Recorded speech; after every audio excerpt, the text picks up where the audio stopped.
প্রশ্ন হচ্ছে যে আপনি রাজনীতির ক্ষেত্রে যদি আমি বলি, রাজনীতিতে নারীর অংশগ্রহণ বলতে আসলে কি বোঝায়? সেটি শুধুমাত্র আসলে এই যে পদের পর পদ পাওয়া, মানে রাজনীতিতে যদি আপনি সামগ্রিক জনগোষ্ঠীর অংশগ্রহণ বলেন, নারীর অংশগ্রহণ, সেটি বলতে আপনি আসলে কি বোঝেন আপনার জায়গাতে? প্রথমত হচ্ছে শিলু আপাকে করা একটা প্রশ্নের উত্তর আমিও একটু দিতে চাই আর কি শিলু আপার সাথে। সেটা হচ্ছে আসলে আপনার একটা রাষ্ট্রের চরিত্র কি হবে বা একটা সরকারের চরিত্র কি হবে, এটা নির্ভর করে তার রাজনৈতিক দর্শনের উপর। এখন রাজনৈতিক দর্শন যদি হয় একটু নারীদের প্রতি সংবেদনশীল, তাইলে সেই রাষ্ট্র নারীদের ক্ষেত্রে অনেক কিছু গুরুত্বপূর্ণ পরিবর্তন, নারী মুক্তির প্রশ্নে অনেক পরিবর্তন তারা করবে।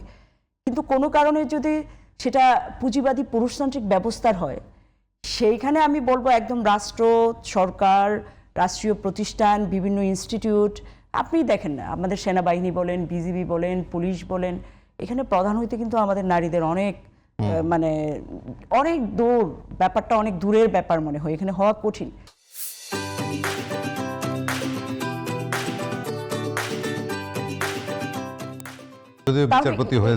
বিচারপতি হয়েছেন, অন্যান্য জায়গায় সেনাবাহিনীতে বড় বড় পদে আছেন, কিন্তু মুক্তিযুদ্ধের পরে এখন পর্যন্ত সেনা প্রধান তো কোনো নারী হননি।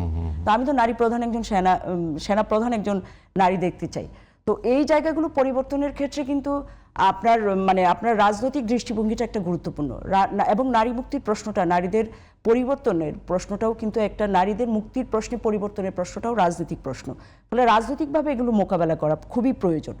ফলে আমার কাছে মনে হচ্ছে যে একটুখানি যদি আমি এক্সটেন্ড করে বলি, মানে বিশ্বে এরকম নজির আপনি দেখতে পান কিনা, যে কাঙ্ক্ষিত সমাজের কথা আপনি বলছেন, যে কাঙ্ক্ষিত দেশের স্বপ্নের কথা আপনি বলছেন, বিশ্বেও কি এই নজিরটা খুব দেখা যায়? দেখেন, এখন তো নেপালে একটা নতুন পরিবর্তন আসছে, কিন্তু নেপালের এর আগে যে পরিবর্তনটা এসেছিল, সেই তাদের সংবিধান বলেন, অনেকগুলো জায়গায় দেখেন তারা কিন্তু খুবই একটা সমতাভিত্তিক একটা রাষ্ট্র কাঠামো গড়ে তোলার একটা সংবিধান তারা তৈরি করেছে, কিন্তু তাদের চিন্তায় না থাকলে তো এটার রিফ্লেকশন হচ্ছে তাদের সংবিধানে, কিন্তু তারা ইমপ্লিমেন্ট পুরোটা করতে পারে না। কিন্তু দেখেন তাদের প্রধানমন্ত্রী পুরুষ হইলে প্রেসিডেন্ট মানে নারী হচ্ছেন, এই ধরনের, এবং প্রত্যেকটা জায়গায় কিন্তু তারা এই সিস্টেমটা করেছেন। এখন এই সিস্টেম করে কি একটা গুণগত পরিবর্তন একটা সমাজে সম্ভব? সেটার ক্ষেত্রে শিক্ষা একটা গুরুত্বপূর্ণ জায়গা কিনা? নেপালে কিন্তু শিক্ষিতের হার তুলনামূলক, শিক্ষা একটা গুরুত্বপূর্ণ ব্যাপার, রাষ্ট্রের রাজনৈতিক চরিত্র একটা গুরুত্বপূর্ণ ব্যাপার, খুবই গুরুত্বপূর্ণ ব্যাপার, এবং সেইটার প্রভাব দেখেন, আপনি বলতেছেন আমাদের দেশে তো পর্যায়ক্রমে 2 জন নারী প্রধানমন্ত্রী ছিলেন, কিন্তু আমরা যদি হিসাব করে দেখি এখন পর্যন্ত সংসদে, একদম মুক্তিযুদ্ধের পর থেকে এখন পর্যন্ত সংসদে কতজন নারী আসলে এমপি নির্বাচিত হয়েছে? একটা হচ্ছে সংরক্ষিত আসনে, যেটা একটু মানে আমরা মনে করি যে এটাকে সরাসরি ভোটে নির্বাচিত হওয়া উচিত সেই সব নারীদের আর কি, তাতে মর্যাদাও বাড়ে। এটা একটা অলংকারিক জায়গা না থেকে এটা যদি একটা আপনার পরিবর্তন করা যায়, সেটা খুবই গুরুত্বপূর্ণ। আরেকটা বিষয় হচ্ছে, এবং সেই ক্ষেত্রে আমি বলি তাহলে নারী কমিশন যে গঠিত হলো 24-এর গণঅভ্যুত্থানের পরে, এবং সেই নারী কমিশন নিয়ে অনেক আলোচনা হলো এবং সরাসরি ভোটের কথাও এলো, কিন্তু দিন শেষে সেই কমিশন কিন্তু দেখেন এইটাই তো সবচেয়ে অদ্ভুত, অভ্যুত্থানে তো নারীদের ব্যাপক অংশগ্রহণ ছিল, আমিও ছিলাম, অনেকেই ছিলাম আমরা এখানে অভ্যুত্থানে, এবং সামনে তারাই ঢাল হিসেবে ছিল, এবং অভ্যুত্থানের সময়গুলোতে কিন্তু নারীদেরকে বিরাট অ্যাপ্রিসিয়েটও করা হলো, কারণ কোনো আন্দোলনে নারীদের ছাড়া বাংলাদেশে সফল হয় না, এটাই হলো মূল কথা। তো সেই জায়গা থেকে নারীদেরকে অ্যাপ্রিসিয়েটও করা হলো, কিন্তু অভ্যুত্থানের পরবর্তীতে সরকার যে নারী সংস্কার কমিশন করলো, সেই নারী সংস্কার কমিশনকেই কিন্তু সরকারের প্রচ্ছন্ন মদতেই আমি বলবো একদম মৌলবাদী দলগুলো হচ্ছে বিরাট আক্রমণ করলো। তো নারী কমিশন যে প্রস্তাবনাগুলো দিল, এবং তারা কিন্তু সেটা গুরুত্বের সাথে কোনো দিক থেকেই বিবেচনা তারা করলো না আর কি।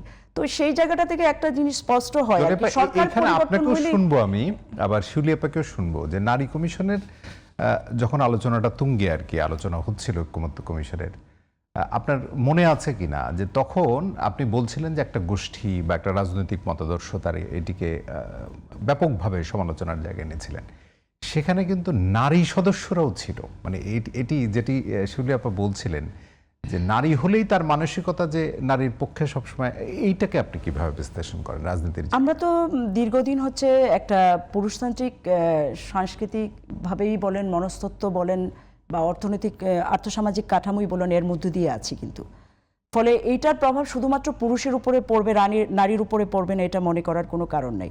এবং সবচেয়ে অদ্ভুত লাগে, আমি এটা বলতে চেষ্টা করি যে মানে আমার মাকে উদাহরণ হিসেবে মাঝে মধ্যে আমি এখানে আনি, যে আমার মা প্রচণ্ড মানে এই যে পুরুষতান্ত্রিক আচরণগুলোর বিরুদ্ধে, কিন্তু উনি স্পষ্টভাবে অনেক সময় জানেন না এই যে সিস্টেম, বর্জ্য পরিবার ব্যবস্থা তাকে অসুখী করছে। আমাদের অনেক মেয়েরাই কিন্তু এটা স্পষ্টভাবে জানেন না, ফলে সে অনেক সময় এইটাই তার কিন্তু একটা রিভার্স হয়, এই আচরণটাই সে অন্যদের ক্ষেত্রেও তৈরি করে। ফলে এইটা পুরোটাই কিন্তু সিস্টেমের শিকার, নারীরা কিন্তু এটার একটা সিস্টেমের শিকার।